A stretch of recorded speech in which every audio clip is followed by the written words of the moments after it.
tired of it by now. Yeah, okay. I could go on and on and on. It just goes in a circle. It's just a circle. Remind me again what that is? Whiter shade of pale. Whiter shade. That's the Procol Harum. Yeah. You don't know that song? Yeah, I mean, I know it more for the reference to the scene in Sling Blade. But I want to say, and we may have had this conversation before, there's a famous musician, I mean a very, very and I could be just making this up, but I think that I remember reading this. Somebody asked one time, like a very, very, very famous musician, and I don't know if it was like Bob Dylan or it was somebody that's known for their songwriting. What is the perfect song? And somebody said that was the... No doubt. I can see that. I can see that happen. I think I'm remembering that right. I think I am. Yeah, I should look that up. I mean, it's cool. It goes in this round. It just keeps going, falling down, and the melody's just so good, dude. Speaking of melody, hey everybody, welcome back to Great Measures. My name is Richard. This is Judson. Great Measures. Almost ran out of time, didn't I? This is a band you and I have talked about before. Have we? Neither one of us really know a whole lot other than the hits, I think. Okay. Alice in Chains. Okay. When I say that, what? I mean, I'm always, I don't know. I think I totally respect Lane Staley's vocal. And just like, he's like Chris Cornell to me.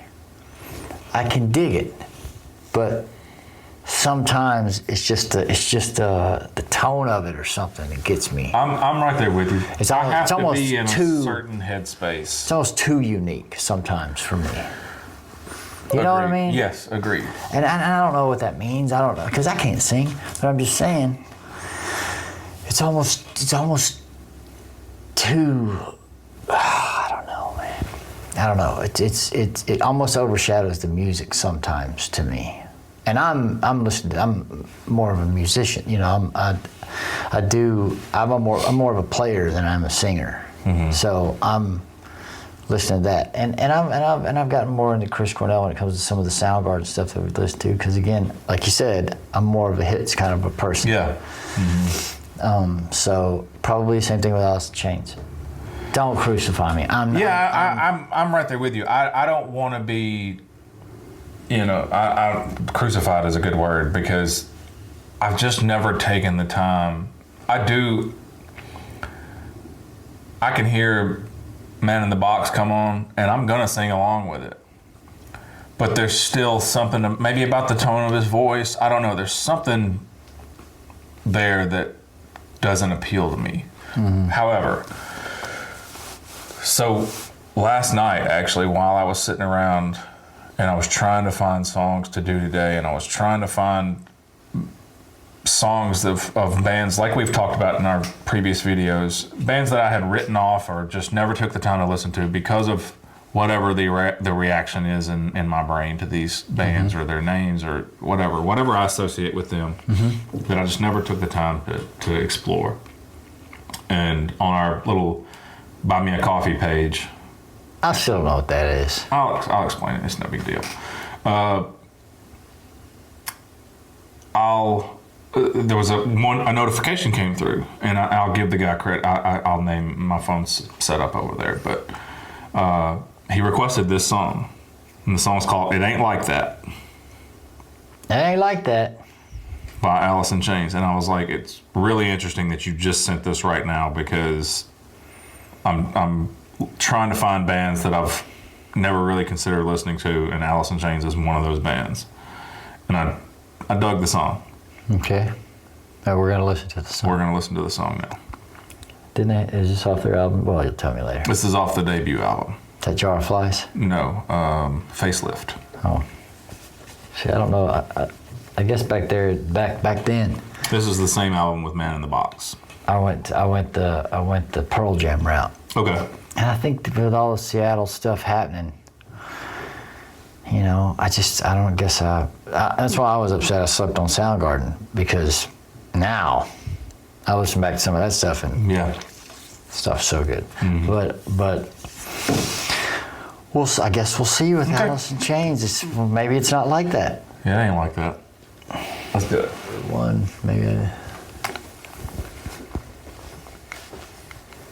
All right, this is It Ain't Like That by Alice in Chains. We'll see. Might be like that. It might be.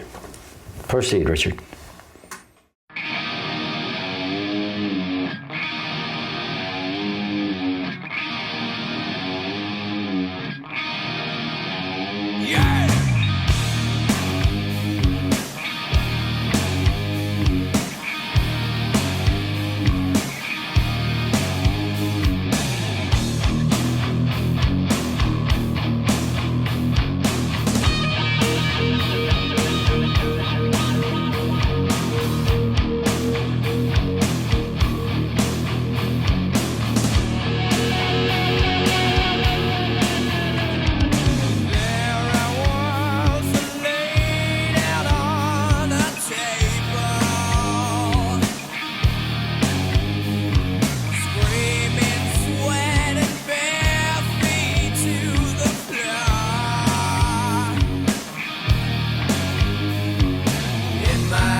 find it? I did. The name Alice in Chains comes from a conversation between band members Bacchus, I don't know, and Russ. Hold on. Start that again. Okay. The name Alice in Chains comes from a conversation between band member Bacchus and Russ Klatt, who was the lead singer of Slaughterhouse 5, about a backstage pass that said "Welcome to Wonderland." Klatt suggested the name Alice in Chains, and Bacchus, I don't know how you say his last name, brought it up to the band, who agreed to change their name. However, the band was concerned about the name's reference to female bondage, so they chose to spell it differently than Alice in apostrophe Chains. Okay, cool. Yeah. Slaughterhouse 5, that's a Kurt Vonnegut book. Okay. So Alice in Chains is an American rock band from Seattle, Washington, often associated with grunge music. The band was formed in '87 by Jerry Cantrell and Sean Kinney, and later recruited Lane Staley as lead vocalist and Mike Starr as bassist. This album came out in 1990. It's called Facelift.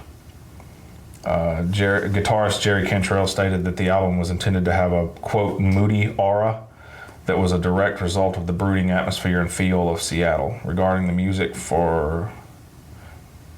let's see, Cantrell also credited the song "I Can't Remember" for helping the band find its sound. "It Ain't Like That" came out of a riff that Cantrell cited as a mistake. However, he called it a cool mistake. So this song came from a riff mistake. All great things come from mistakes, almost. Well, not all the great things, but you know what I mean. A lot of great things do. Mishaps. What's your take on the song? It's metally. It's rock. It's rock, but there's a the chug stuff is very metallic. Yeah.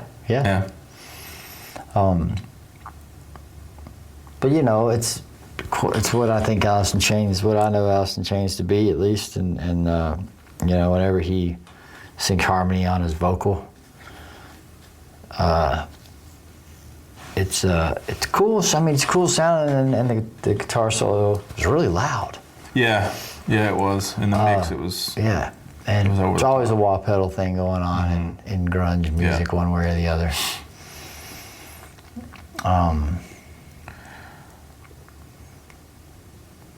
You know, at first I want to say it was kind of boring, but then you listen to some of this other stuff. You know, I got Thaw ringing in my head. Now I got Horse the Band ringing in my head. Yeah. So it's not boring. I mean, it has a cool, it's sort of like a Pied Piper thing, you know? It's just this hypnotic thing going on. Yeah. Very rhythmic. And you know, I like Alice in Chains. I never had a problem with them. I just didn't. It's like when you're. I mean, I was 10 years old. I was 4.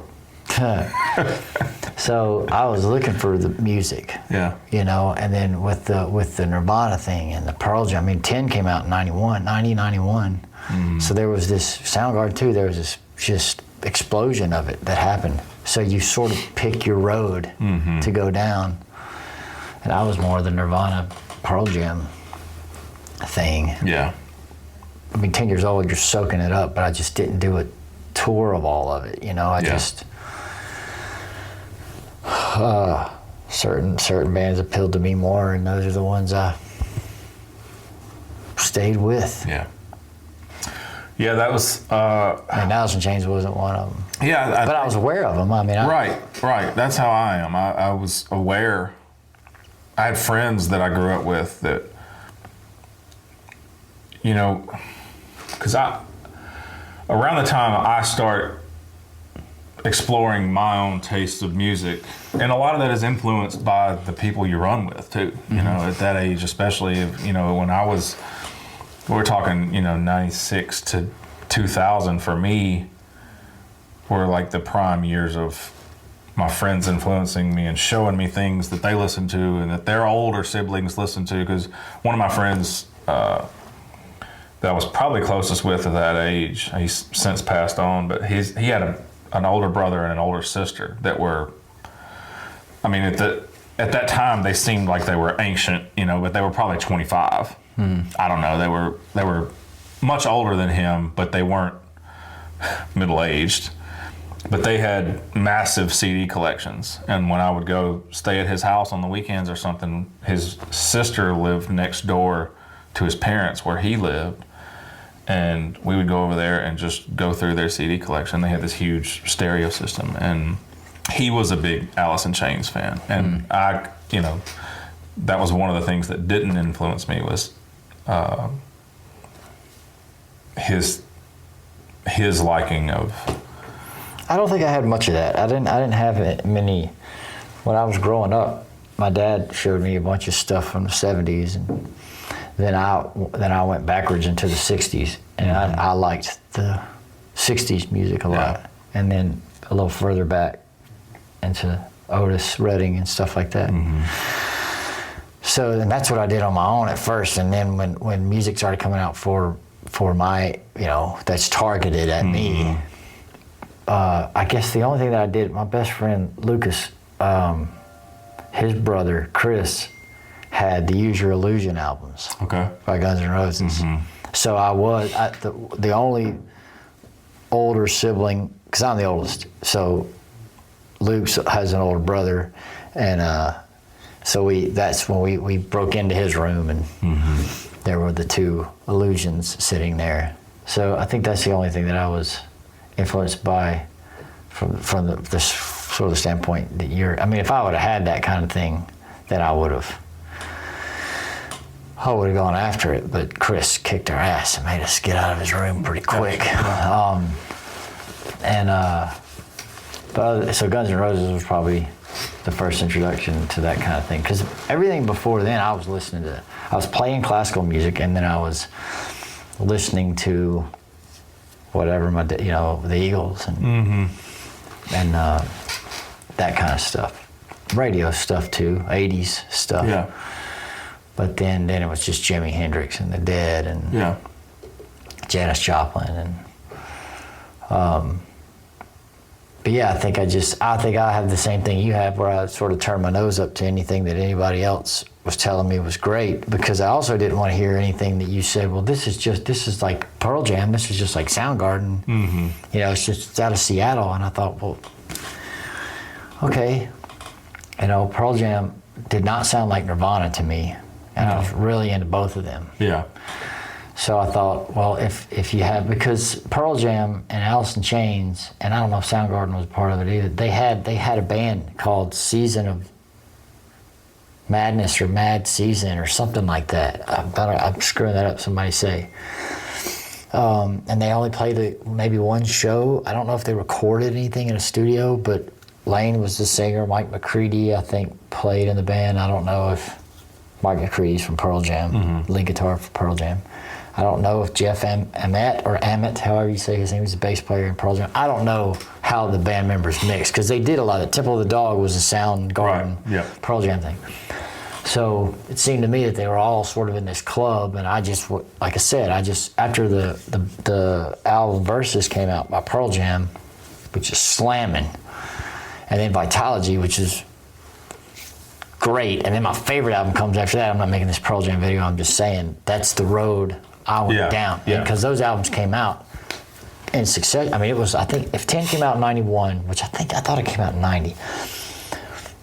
Versus came out in 92, Vitalogy came out in like 93, 94, and then No Code, which was I think 96, and I was soaking all that stuff up. So, and I don't have a problem with they have, I guess, of all the bands, when you have a singer like that, you know who it is, but their sound sort of curves, or, you know, embraces the vocalists more. So I think that was kind of that's why it was such a loss when he was gone, because you can't continue on without that, because your sound tends tends to the vocal tends to make the sound more of it. It was a major focus. You know? Yeah. Whereas other things are guitar driven or they're bass driven, whatever. Sometimes I think that's just the cool part about the genesis of a band or the evolution of a band is how that happens. I think with Alice in Chains, it was just so they were backing him up. You know, nothing against. I don't think when you have a force like that singing, it's not. It can't be helped. Plus, he was one of us. Yeah. So there was this level of care around him too. And then he just had this powerful thing coming out, and then you want to protect him, and you're protecting him musically too. I think it's just something that I don't know. And so because I wasn't, you know, I guess what it was his vocal doesn't hit me in my because again, I wasn't a person that went after the vocals first. Yeah. I was going after guitars first. Right. I wanted the guitar had to hit me. Yeah. And then I'll follow you. Yeah.